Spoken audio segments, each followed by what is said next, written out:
बुद्ध, मेरे मन में इतने अश्लील विचार क्यों आते हैं? मेरे मन में अक्सर काम वासना के विचार चलते रहते हैं, जिनके बारे में सोच सोच कर मैं अपना बहुत सा समय और ऊर्जा बर्बाद कर देता हूँ, जिनकी वजह से मैं शांत नहीं रह पाता और हमेशा ही विपरीत लिंग के प्रति आकर्षण महसूस करता हूँ। बुद्ध ने मुस्कुराते हुए कहा, क्या तुम्हें पता है कि काम वासना होती क्या है? लड़के ने कहा, बुद्ध, मुझे ये तो नहीं पता कि काम वासना का मतलब क्या है, लेकिन ये जो कुछ भी है बहुत बुरी है। बुद्ध ने कहा, सबसे पहले तो तुम ये समझो कि प्राकृतिक रूप से जो भी हमारे अंदर है वो बुरा नहीं है। हमारे जीवन में उसकी कुछ न कुछ ज़रूरतें हैं। वासना एक प्रकार की भावना है जो हमें किसी न किसी चीज़ की कमी का एहसास दिलवाती है। फिर हम उस कमी की पूर्ति के लिए उस चीज़ की तरफ आकर्षित होना शुरू कर देते हैं। जैसे अगर किसी के पास धन की कमी है तो उसके अंदर धन के प्रति आकर्षण यानी धन की वासना उत्पन्न हो जाएगी। तो वासना कुछ और नहीं बल्कि एक प्रकार की कमी, एक प्रकार की ज़रूरत का एहसास है। और जब ये ज़रूरत शारीरिक हो तो हम इसे काम वासना कह देते हैं। लड़के ने कहा, बुद्ध, ये तो समझ में आ गया कि काम वासना का मतलब क्या है, लेकिन ये हमारे अंदर आती कहाँ से है? ये उत्पन्न कैसे होती है? बुद्ध ने कहा, काम वासना कहीं से आती नहीं बल्कि ये प्राकृतिक रूप से हमारे अंदर ही मौजूद है और इसका होना जरूरी भी है, क्योंकि यही मानव जाति के विस्तार का आधार है।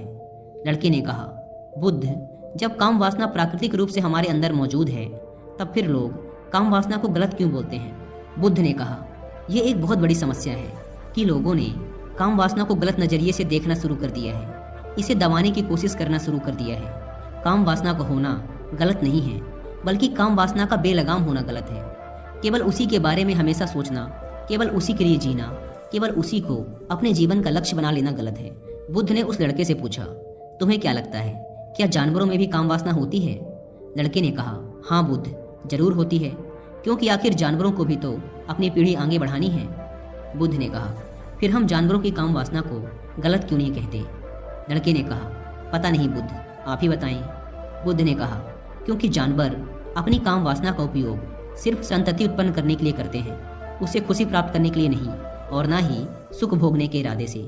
क्योंकि जानवरों को प्रकृति ने इतनी सोचने समझने की क्षमता नहीं दी कि वो अपनी काम वासना को अपने क्षणिक सुख का आधार बना सके, जबकि हम इंसान अपनी सोचने समझने की क्षमता का उपयोग करके प्रकृति में पाई जाने वाली हर चीज का अपने सुख और आनंद के लिए उपयोग करने का प्रयास करते हैं। हम इंसानों ने काम वासना के साथ भी यही किया है, इसे अपने आनंद और भोग का आधार बना लिया है। जिस भावना को प्रकृति ने मानव जाति का अस्तित्व बनाए रखने के लिए हमारे अंदर डाला था, उसे हमने जीवन का सर्वोपरि लक्ष्य बना रखा है और इंसानी काम वासना का ये बेलगाम होना ही उसके गलत होने का कारण है। लड़के ने कहा, बुद्ध, लेकिन ये काम वासना हावी होती क्यों है? इसके बेलगाम होने का कारण क्या है? बुद्ध ने कहा, काम वासना के बेलगाम होने के 4 बड़े कारण हैं, जिसमें से पहला कारण है जीवन में किसी बड़े उद्देश्य का ना होना। बुद्ध ने उस लड़के से पूछा, क्या जब तुम किसी काम में व्यस्त होते हो तब भी तुम्हारे दिमाग में अश्लील विचार आते हैं? लड़के ने कहा, नहीं बुद्ध, जब मैं व्यस्त होता हूँ तो मेरे दिमाग में अश्लील विचार नहीं आते। बुद्ध ने कहा, हमारा दिमाग एक बार में सिर्फ एक चीज के बारे में ही सोच सकता है, इसलिए जब हमारे दिमाग में कोई दूसरे विचार चल रहे होंगे तो अश्लील विचार आ ही नहीं सकते। अगर हमारे जीवन में कोई बड़ा और स्पष्ट लक्ष्य है और अगर हम उस लक्ष्य के प्रति पूरी तरीके से समर्पित हैं तो हमारे पास कभी इतना समय ही नहीं होगा कि ये फालतू विचार हमारे मन में घर कर सकें। और अगर ऐसे विचार उठते भी हैं तो हमारे मजबूत लक्ष्य के विचार इन्हें आसानी से हमारे मन से विस्थापित कर देंगे। लेकिन असल समस्या ये है कि अधिकतर लोगों के पास एक मजबूत और स्पष्ट लक्ष्य की कमी है। काम वासना के बेलगाम होने का दूसरा कारण है समाज के द्वारा इसे गलत बताकर दबाए जाने की कोशिश करना।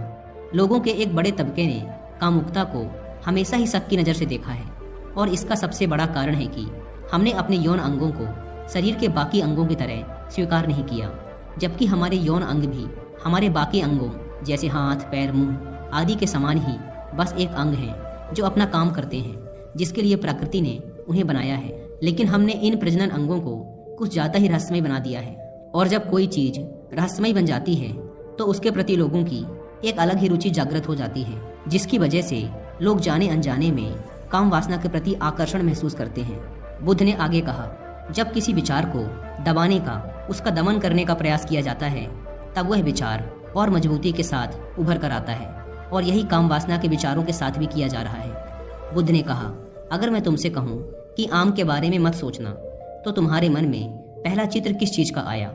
लड़के ने कहा, बुद्ध, मेरे मन में पहला चित्र आम का ही आया। बुद्ध ने कहा, इसी प्रकार जब हम अश्लील विचारों को जबरदस्ती रोकने का प्रयास करते हैं तो वो और मजबूती के साथ हमारे अंदर उठते हैं। इसलिए कभी भी विचारों को दबाने की कोशिश ना करें। लड़के ने कहा, हाँ बुद्ध, ये तो मैंने भी महसूस किया है। बुद्ध ने कहा, इंसानों में कामुकता के हावी होने का तीसरा कारण है हमारा अपने विचारों के प्रति जागरूक ना होना। हमारे मन में कैसे विचार चल रहे हैं, हम इस पर कभी ध्यान ही नहीं देते। हमारे मन में उठने वाले विचारों के बारे में एक अनोखी बात यह है कि जब हम किसी एक चीज के बारे में विचार करते हैं तो हमारा मन उसी से संबंधित और भी विचार हमारे सामने रखना शुरू कर देता है, और फिर ऐसे ही हमारे मन में विचारों की एक श्रृंखला बन जाती है जिस पर हम उलझ कर रह जाते हैं। ठीक ऐसा ही होता है अश्लील विचारों के साथ। हमने एक बार किसी को देखकर अपने मन में एक अश्लील विचार पैदा किया, फिर हमारा मन अपने आप ही इन विचारों की श्रृंखला बना देता है, जिनके बारे में सोच सोच कर हम अपनी बहुत सी ऊर्जा और समय बर्बाद कर देते हैं। इसलिए पूरी जागरूकता के साथ अपने अंदर उठने वाले विचारों पर ध्यान देना जरूरी है। बुद्ध ने कहा, अश्लील विचारों के हावी होने का चौथा कारण है बुरी सोच और अश्लील विचारों वाले लोगों की संगति करना। कई बार ऐसा होता है कि कामुकता हमारे अंदर नहीं होती, लेकिन कुछ अश्लील लोगों के साथ रहने की वजह से ये हमारे अंदर हावी हो जाती है। लड़के ने कहा, हाँ बुद्ध, ये बात तो मैंने खुद महसूस की है। बुद्ध ने कहा, इसलिए बुरे विचार वालों और अश्लील लोगों से दूरी बनाकर रखनी चाहिए।